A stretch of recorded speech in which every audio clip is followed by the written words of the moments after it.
हरे कृष्णा। जय श्री राधे श्याम। श्री जी पाठ हरिचरण चिंतन। आज की योगिनी एकादशी ब्रह्म मुहूर्त की कक्षा में आपका बहुत बहुत स्वागत है जी। हरिचरण चिंतन श्री जी पाठ में आज की कक्षा गजेंद्र मोक्ष स्तुति। और इसकी प्रेरणा श्री जी ने क्यों? क्योंकि हमारे जो आचार्य वर्ग हैं, साधु संत लोग हैं, हिज होलीनेस श्री राजेंद्र दास महाराज जी को मैं सुन रही थी, तो उन्होंने बताया कि हमें हर एकादशी को ब्रह्म मुहूर्त में गजेंद्र स्तुति ज़रूर स्मरण करना चाहिए, स्वाध्याय करना चाहिए, श्रवण करना चाहिए। तो फिर श्री जी की प्रेरणा से, गुरु के आशीर्वाद से मुझे वो करना था। तो उसके साथ साथ मुझे लगा कि स्वाध्याय भी करें और श्रवणम भी हो जाएगा, और हम सबका योगिनी एकादशी भी बहुत अच्छा जाएगा।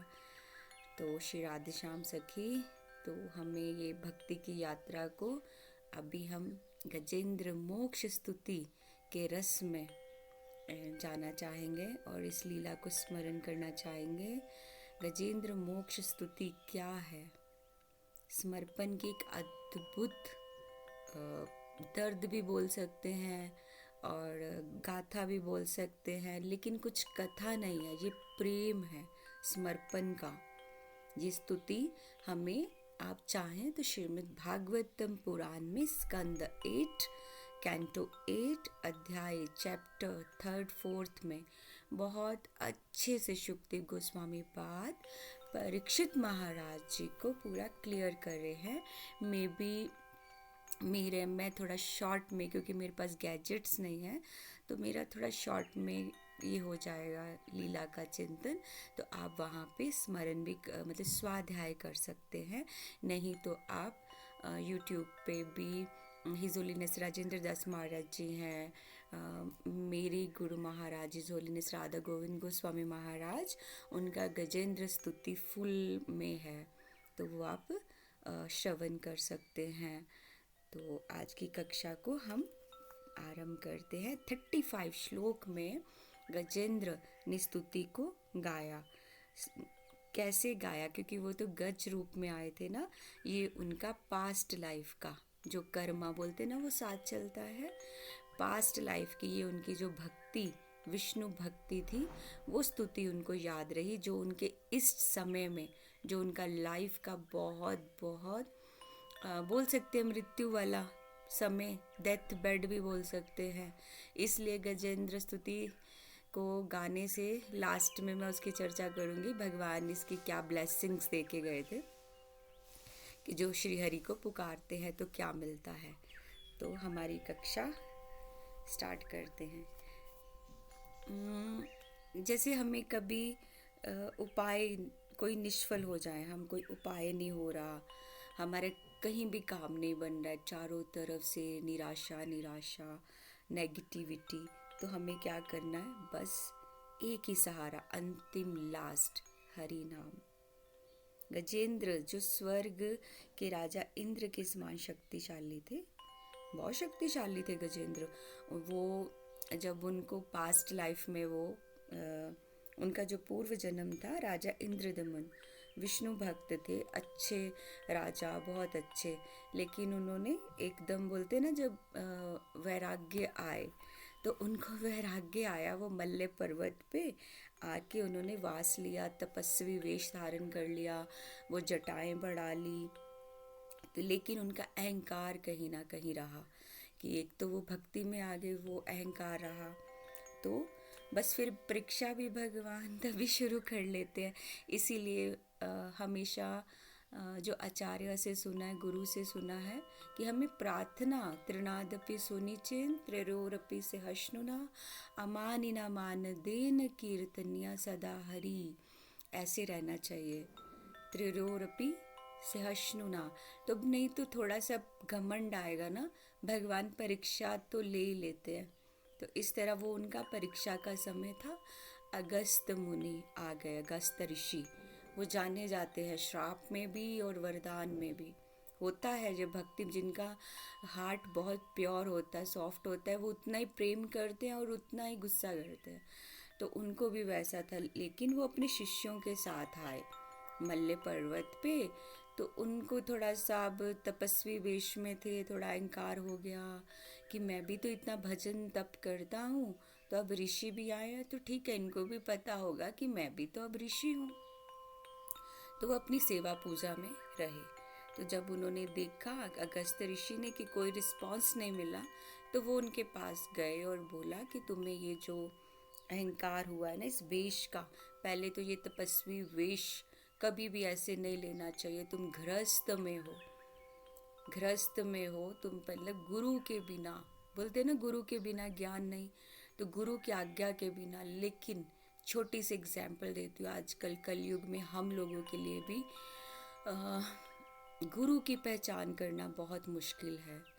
लेकिन हमारे श्री जी की कृपा से, श्रीला प्रभुपाद की कृपा से, मतलब मैं बोलना गलत है, लेकिन जो ये शरीर है, जो मुझे गुरु का साथ मिला, उनका सानिध्य मिला, हमें इजी हो जाता है गुरु को पहचानना। लेकिन जब हम थोड़ा बाहर भौतिक दुनिया की ओर देखते हैं, अब गृहस्थ में वाइट कपड़ा है, अब वो क्या करते हैं, एक दिन सफ़ेद पहन रहे हैं तो हम अपने थॉट बनाते हैं कि ये गृहस्थ में गुरु महाराज हैं। लेकिन नेक्स्ट डे वो क्या करते हैं, तपस्वी वाला वेश, जैसे सन्यासी वाला वेश पहन लेते हैं। अब चलो ये हो गया कि शायद इन्होंने अभी गृहस्थ में रह के ये ले लिया होगा, तपस्वी सैफ्रॉन पहन लिया होगा। लेकिन नेक्स्ट डे फिर आप देखते हो उनको, अब वो फिर से वाइट में आ गए हैं। ये नहीं कि सालों के बाद, एक एक दिन के बाद चेंज। अब बताओ, और क्या कर रहे हैं, वो व्यास पीठ पे बैठते हैं, व्यास गद्दी पे बैठते हैं, कथा करते हैं। लेकिन यही नहीं पता है कि वाइट कपड़ा पहनना है, सैफ्रॉन पहनना है, मैं तपस्वी वेश में हूँ। ये संसार को, दुनिया को एक गलत मैसेज दे रहे हैं कि आप क्या हो, पहले अपनी आइडेंटिटी हमें बता दीजिए। तो इसी तरह अगस्त ऋषि ने इंद्रधमुन जी को बोला कि तुमने ये जो वेश धारण किया है गृहस्थ में होके, तुम ये जटाएं कैसे रख ली। अगस्त ऋषि ने पूछा। फिर उनको बहुत क्रोध था तो उन्होंने श्राप दिया कि तुम जड़ बुद्धि हो, तुम्हें कुछ समझ नहीं है कि गुरु के पास जाके फिर ये वेश धारण करना पड़ता है। तो तुमने हमारा अनादर किया और उनको श्राप मिला कि तुम जड़ बुद्धि, मतलब बोलते हैं ना मदमस्त हाथी की तरह चल रहा उसको कोई, तो वो हाथी गज रूप में आए। और लेकिन उनकी भक्ति सच्ची थी, प्योर थी। तो फिर उन्होंने ऋषि से क्षमा मांगी, तो उनको उपाय भी मिला कि तुम इसी भव बंधन में फंसे फंसे, जो नेक्स्ट गज का जन्म होगा, तो तुम श्री हरि को जब पुकारोगे तब स्वयं भगवान आएंगे। तो इसी तरह उनके साथ एक और आत्मा का उद्धार हुआ। वो कौन सा, हम सब जानते हैं, गजेंद्र मोक्ष में ग्राह यानी मगरमच्छ ने उनके पाँव को पकड़ा था। और ये ग्राह कौन थे, ये गंधर्व थे, हु नाम के। उन्होंने भी देवल नाम के जो ऋषि हैं उनको मजाक उड़ाया था उनका, जिससे उनको श्राप मिला था कि तुम जलचर जीव हो जाओगे। तो इस करके वो मगर हुए। अब उन्होंने भी क्षमा मांगी। अब देव ऋषि जो भी हैं, उद्धार, मतलब उनका हार्ट बहुत बहुत बहुत काइंड होता है, हार्ट उनका बहुत बहुत दयामय, मर्सीफुल होते हैं। जैसे क्षमा मांगी, उन्होंने माफ़ किया और बताया कि ऐसे ऐसे श्री हरि आएंगे, तुम्हारा गजेंद्र के साथ ऐसे ऐसे युद्ध होगा और तुम हरि आके तुम्हें इससे मुक्त कर देंगे। तो फिर जो मेन लीला क्या हुई कि गजेंद्र अपनी रानियों के साथ और हाथी बच्चों के साथ त्रिकुट वन में वो थे, रहते थे। जब उनका इंद्रधमुन जी का जन्म हुआ गजेंद्र के रूप में, तो क्षीर सागर में ही है वो त्रिकुट पर्वत। 10,000 योजन चारों तरफ से, उतना लंबा चौड़ा, गोल्ड सिल्वर हीरे मोती सब लग्जरी। और वरुण देव जी का वहाँ पे ऋतुमान नेम से वहाँ पे बहुत बड़ा एक पार्क, बाग और बहुत सरोवर था बहुत सुंदर, जिसमें गंधर्व कन्याएं और देव कन्याएं और बहुत सुंदर सुंदर अप्सराएं आके स्नान करती थी। उसको फूल पत्ते जो भी वहाँ फल फ्रूट थे उनका आनंद लेती थी। तो अब हाथी तो वो मदमस्त उस बॉडी में भी आके उनको अहंकार था, क्योंकि सब जो थे ना शेर वगैरह वो सब उनसे डरते थे, शेर भी उनसे डरते थे। तो वो सब बार्ग को उजाड़ते हुए चल रहे थे। तो फिर सरोवर आ गया आगे, तो उनको प्यास लगी, तो उन्होंने भी थोड़ा, देव कन्याएं सब थी तो उनको लगा मैं भी अपनी रानियों के साथ कुछ खेलूं। तो वो अपनी सूंड में पानी भर भर के उनके ऊपर फेंक रहे थे। यही क्रीड़ा चलते चलते सब बहुत खुश थे। उतने में ग्राह यानी मगरमच्छ जो गंधर्व थे, उन्होंने आके उनके पाँव को अपने मुंह में पकड़ लिया और अपनी ओर खींचने लगे, जैसे मगरमच्छ का है प्रवृत्ति जो है, उस मतलब जिस शरीर की जो प्रवृत्ति है वो तो होगा ही। तो पैर पकड़ लिया। अब ये युद्ध स्टार्ट हो गया। वो जो हाथी, वो गज की रानियां सब डरने लगे, बच्चे चीखे मारने लगे सब। 100,000 वर्ष तक वो युद्ध चला। जब बिल्कुल एंड हो गया कि अब वो गज रूप में जो इंद्रधमुन जी थे उनकी बॉडी बिल्कुल क्षीण हो गई, वो अहंकार चला गया कि अब वो उनकी जो रानियां थी वो भी चली गई, बच्चे भी चले गए, बाकी सब हाथी भी चले गए। तो उन्होंने सोचा कि जो मेरे साथ के मेरे ही तरह के हाथी हैं, जब उनका बल नहीं रहा मुझे खींचने में, तो बाकी क्या है, मैं तो बिल्कुल नीचे बैठ गया, क्षीण हो गया। तो फिर उन्होंने भगवान को पुकारा। यहीं से 35 श्लोक जो उन्होंने स्तुति की भगवान को, आंखों में अश्रु ले लेके भगवान के बारे में जाना कि तुम ही हो, हे प्रभु तुम ही हो और कोई सहारा नहीं है। तो इसको हम क्या बोलते हैं, गजेंद्र मोक्ष स्तुति। गज योनि में उनको ये पास्ट लाइफ करके ये सब कुछ याद था। कैसे याद रहा, उच्च विष्णु भक्त होने के। हम सुनते हैं ना आचार्यों से कि हमें शायद पास्ट लाइफ से कई लोग भक्ति में कोई आ जाते हैं जैसे बच्चे में, यंग एज में, और कोई बहुत बुजुर्ग हो जाते हैं 60-70 तब आते हैं भक्ति में। तो इससे ये पता चलता है हमारा पास्ट लाइफ का कर्मा चल रहा है साथ में। जहाँ भक्ति गई होगी वहाँ पे भक्ति देवी का आगमन हुआ, सच्ची भक्ति, इस तरह। तो फिर उन्होंने श्लोक से गजेंद्र मोक्ष स्तुति गानी शुरू की। जैसे उन्होंने भगवान को पुकारा, हम 1-2 35 श्लोक में 1-2-3 का हम श्रवण करते हैं। नमो नमस्ते खिलकारनाय निष्कारनाय अद्भुत कारनाय, हे समस्त कार नमस्ते खिल कारनाय, नमस्ते अखिल कारनाय, हे समस्त कारणों के कारण, आप स्वयं किसी कारण से बंधे नहीं हैं, मैं आपको बारंबार नमस्कार करता हूँ। सेकंड, आत्म प्रकाशाय गुणाय बुद्धे, हे आत्म प्रकाश स्वरूप, हे गुणों के भंडार और इन गुणों से परे भी आप बुद्धियों के स्वामी हो, मैं आपको नमस्कार करता हूँ। नमः अकिंचन विताय निर्वृत्त गुण वृत्ताय, हे प्रभु जो सब कुछ त्याग कर केवल भागवत प्रेम में ही तृप्त रहते हैं, जो शांति और मोक्ष के स्वामी हैं, मैं आपको नमन करता हूँ। इस तरह उन्होंने भगवान की स्तुति गाई 35 श्लोक्स में। मतलब उनका ऐसा था कि पूरा शरणागत। अब उनको दिख रहा था कि कोई नहीं है, कोई नहीं है, जैसे मृत्यु, डेथ बेड, जैसे हम लोग भी होंगे, कोई नहीं होगा हमारे पास, हमारे सिर्फ पास में बैठे होंगे, उस दर्द में हम लोग ही होंगे।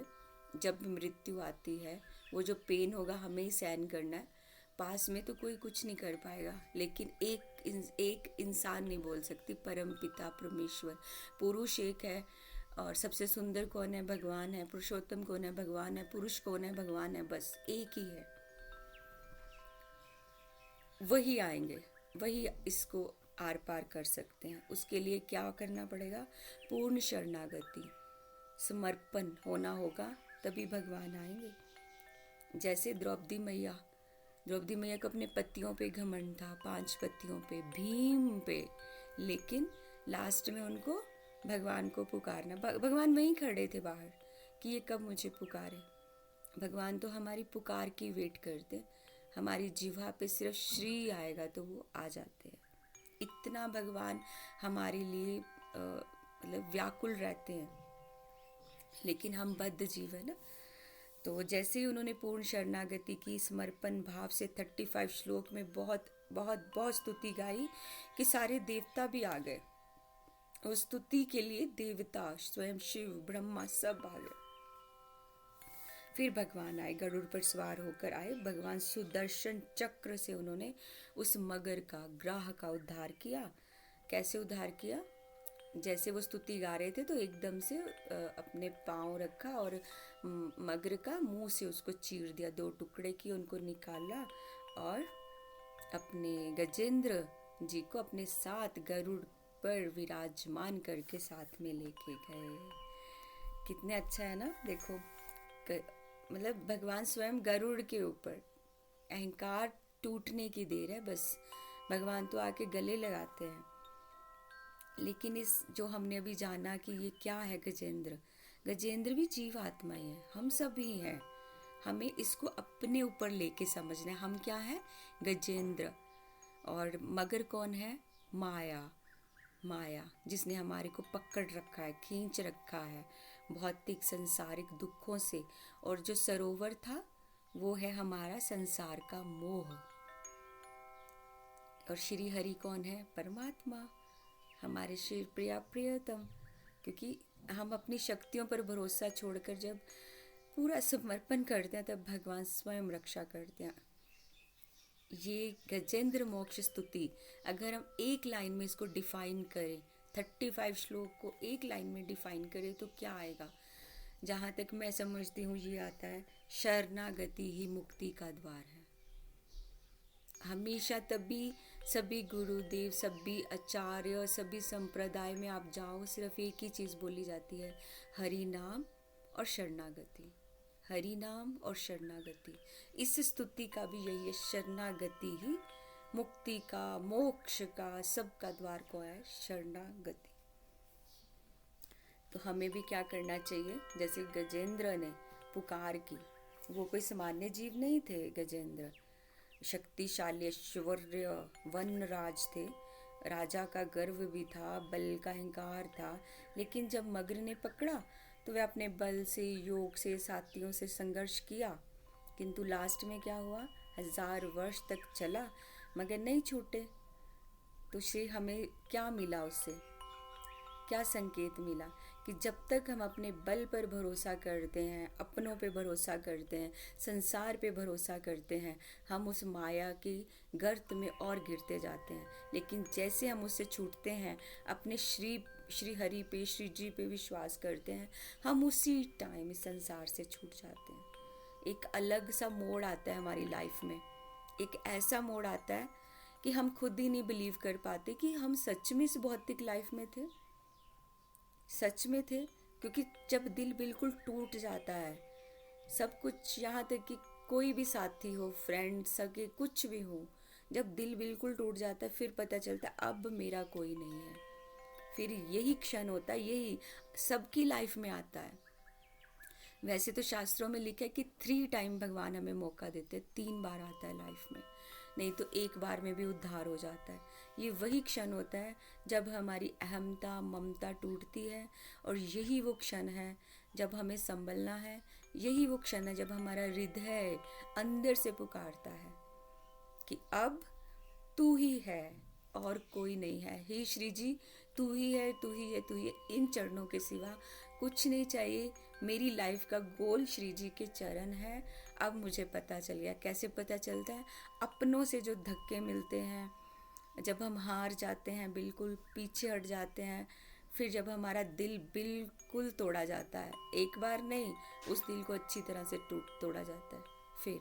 तो यही सच्ची पुकार गजेंद्र की हृदय की पुकार बनी, हृदय की एक अद्वितीय आत्म स्वरूप उस प्रभु। वहाँ पे कोई द्वारपाल नहीं है जो हमारे हृदय के भीतर बैठे हैं। बस सीधा यही है, मेरी रक्षा करो प्रभु आके। अब मैं कुछ नहीं जानता हूँ, जानती हूँ मेरा कोई धर्म कर्म योग ज्ञान मैं किसी लायक नहीं हूँ। मेरे पास सिर्फ एक ही है, ये मेरा टूटा हुआ दिल और आपका नाम। बस इतना है। श्री हरि हरि कोई हमारे पास द्वारपाल खड़ा नहीं करेंगे, कोई बॉडीगार्ड। बस शरणागति में एक दर्द, एक पेन, एक सच्चाई होनी चाहिए, पुकार सच्ची होनी चाहिए। जैसे शरणागति की सच्ची आवाज़ तो ये है ना, मैं हाथी हूँ, ऐसे बोल लेंगे ना पहले। वो तो यही सोच रहे थे ना, मैं तो गजराज हूँ, मैं ये हूँ। हम भी बोलते हैं मैं हूँ, लेकिन जब हम शरणागति में आएंगे तब आएगा मैं कुछ नहीं हूँ, आप ही मुझे इस भव सागर से छुड़ाने वाले हो। श्री हरि हे श्री जी, मेरे प्रिया प्रियतम मुझे छुड़ाइए और मेरा कल्याण कीजिए। यही गजेंद्र की पुकार सिर्फ एक शब्द नहीं था, एक टूटी हुई आत्मा की चीख थी, जिसको किसने सुना? कोई आम आदमी सुन ही नहीं सकता, सिर्फ प्रभु ही सुन सकते हैं। उन्होंने सुना और भगवान आए, और ना ही किसी मंत्र को देखा, ना किसी पूजा को देखा, सिर्फ हृदय से जो पुकार निकल रही थी। वो 35 श्लोक हमें मिले गजेंद्र मोक्ष स्तुति में, हमने उसको जाना कि प्रभु मैं हार गया। तो क्यों ना हम भी समर्पण भाव से पुकारें अपने अंतकरण से एक बार कि हे श्री जी, हे श्री जी, जैसे गजेंद्र पे आपने कृपा की, हे प्रिया प्रियतम जैसे गजेंद्र के लिए आप उनकी रक्षा करने के लिए दौड़े दौड़े आए, हम पे भी कृपा कीजिए हे श्री जी। अहंकार खत्म होगा तो अपने आप सच्ची पुकार हरि तक पहुंचेगी। आप देख लीजिएगा, देख लीजिएगा, शरणागति का ये चमत्कार है। हमें कहीं जाके किसी को पूछना नहीं है कि आपको लगता है क्या मुझ में भक्ति है। जब हमारी शरणागति